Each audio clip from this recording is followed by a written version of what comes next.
Hey guys, welcome back to my channel. It's Tim here. So in today's video, I'm going to be sharing my painting process for how I paint watercolor roses and some tips along the way that may help you with your own paintings.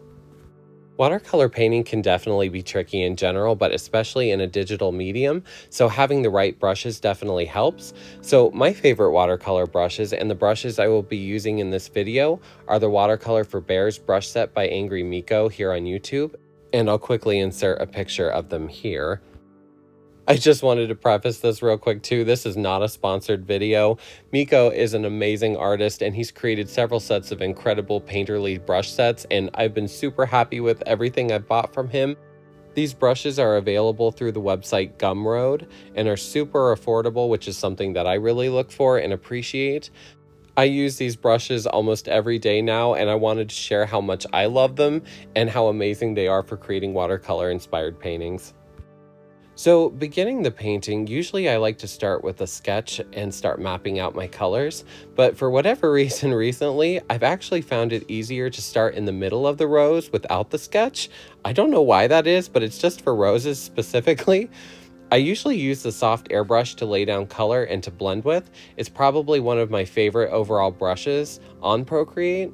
I try to avoid in this stage 2 creating too much texture and keeping everything really smooth. It's definitely a lot easier to add texture later on than it is to try to remove it. So in this stage 2, I really just try to focus on painting shapes, color, and the overall form of the rose. I don't really worry about the details, the shadows, highlights, and overall crispness of each petal yet during this phase. I also try not to use too dark or too oversaturated of colors yet, because it ends up being really hard to adjust later on and to blend it out if it's too dark or too bright. It really helps the colors too from getting too muddy early on. I have found too that it's really helpful to add new petals to the rose by creating a layer underneath the initial rose layer you are working on, and that way you can add them without being as worried about the overlapping. You can also create better shadows and a more sharp lineup, which makes it look like each petal is really coming out from under the next petal, which it really is in this case because the layer is underneath of it, but that will save you a lot of cleanup work. So the next tip I would always recommend is having the reference close at hand.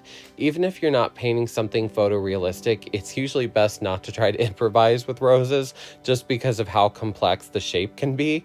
Every time I have tried to paint one from my imagination, it usually doesn't end very well. So the reference I'm using today is actually from a rose that grows in my garden. I love cottage roses so much because of the variety of different blooms. Sometimes the flowers are also different. They don't even look like they come from the same plant, which is just crazy.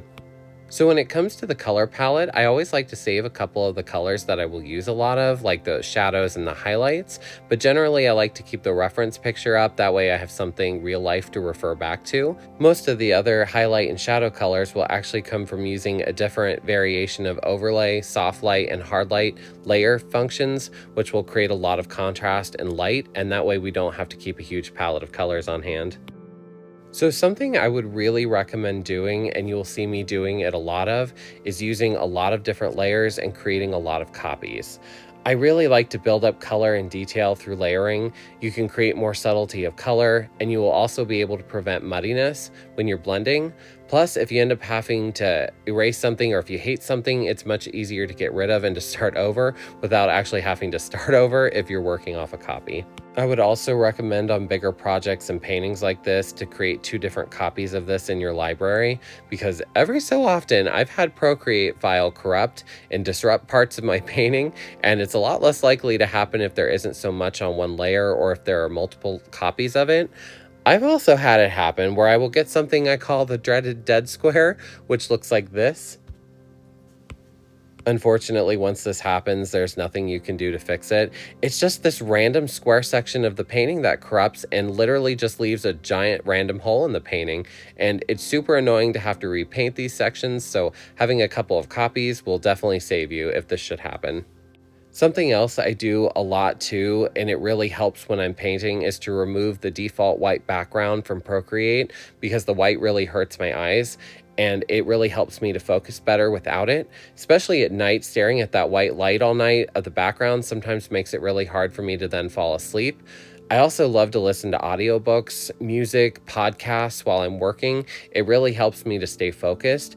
So this is the area of the painting that I've got most of the rows painted already, and I'm really just working on refining.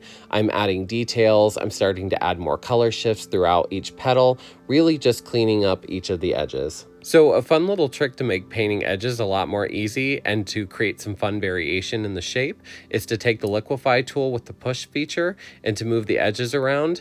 This will save your hands a lot of monotonous detail erasing the edges and will create a really cool realistic effect on the edges of your petals. It's in these layers as well that I've started to work in just a little bit of that texture in the rose itself. That way it really helps to blend with the painting later on. And I absolutely love painting water bubbles, and I add them in wherever I can. And the two watercolor brushes that I use the most of out of the set is the vintage watercolor brush and the precise watercolor brush. So moving on to the background, and this is where I let myself have a little bit more fun with the painting. Sometimes I lay down color with all the different brushes in the set and start using, mostly I use the vintage watercolor brush to kind of blend it out, but sometimes I'll use the flat edge as well. Sometimes it gives some really pretty brush strokes.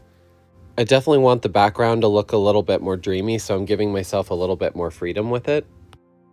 I'm still using the same colors that are in the reference picture. It's just going to be a little bit looser and a little bit more like light and flowy and a lot less controlled. So when it actually comes to creating the watercolor effect digitally, the way I like to think of it is that the watercolor is more of an effect and a finishing detail over the top of the work than it is to actually try to paint like regular watercolors.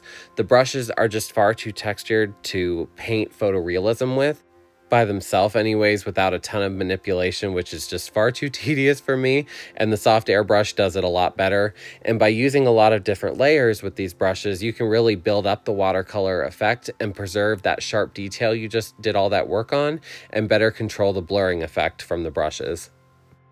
And this is where I really like to experiment with different colors. I knew I was going for kind of a golden afternoon look with this painting, so I used a lot of color add, overlay, I used a little bit of hard light and subtraction. And one of the best brushes that comes with the Watercolor for Bears brush set is his paper grain brush, and this is one of the best texture brushes I think I've ever used. Between the vintage watercolor brush and this paper grain brush, these are probably my two favorite brushes from the whole set. So one of the biggest things that I look at when I'm finishing a piece is the overall color story. I knew that I wanted golds, I knew that I wanted greens and pinks, and I thought that putting like a purplish shade of blue in it would really help to set that off because I'm about to put a gold tone over the top. And I definitely kept the layers separate, that way they didn't mix together and become muddy. You never quite know what complementary colors will do next to each other. Sometimes it'll look really good, sometimes it'll look really weird, but I was pleasantly surprised with how it turned out. And I'm so happy to be able to share the full process with you because like trying to explain it is a little nuts. I use so many different transparencies and overlays, and here you'll see me adding a bunch of white again to the edges, and it's really just to help with that vignette effect. Which brings us to the end of the video, but I hope you enjoyed this video, friend. I had so much fun painting this rose and getting to share it with you today. I hope you were able to take something from this video and are able to apply it to your own painting. If you have any questions for me, definitely leave them below. I hope I was able to cover, for the most part, most of the things that have helped me in my painting process. If you like this video and want to see more content like this, please like, comment, and subscribe, and I will see you in the next video, friend. Happy painting!